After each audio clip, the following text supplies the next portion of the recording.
Let's go ahead and add some textures to the ceilings that we just created. Let's start in the first floor. And let's go ahead and double click on the ceiling area here.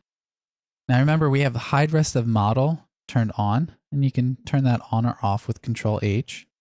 Since we have a couple different ceiling heights, and specifically in the dining room here, Control H to unhide, we have this bulkhead here. Let's just take push-pull and push-pull this up. We have our edge there. And in the dining room here, the reason why this is lower than the rest of the rooms is because the central AC and all the ductwork actually run all above here. So there's the unit that actually sits right here, and then all the ducts basically run throughout the house from here. So they run this way and then up. And then there's the unit outside that sits here that runs to the unit there. So unfortunately, we have some drop ceilings in the room here. And as a solution, we were looking to buy some tiles. A great little thing that I like to do in SketchUp is use the products that I'm actually purchasing. Here's a website where we found this tin that we wanted to place within our drop ceiling.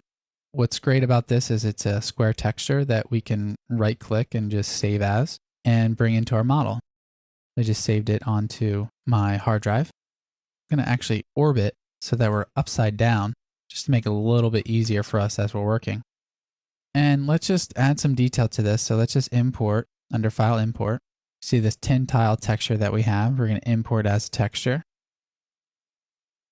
And it's a 2 foot by 2 foot grid. So we'll start in the corner, type in 2 feet, or we could type in 24 and press enter to get our grid size here.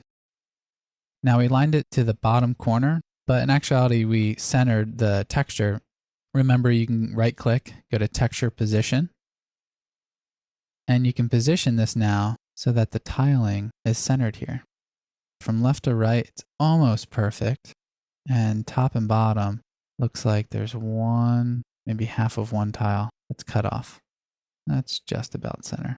Doesn't have to be perfect. We're just using this for representation of the tile. It's not the greatest of textures. You'll see that the shading really creates this seam or tile that you can see. But for what we need it for, it's going to work.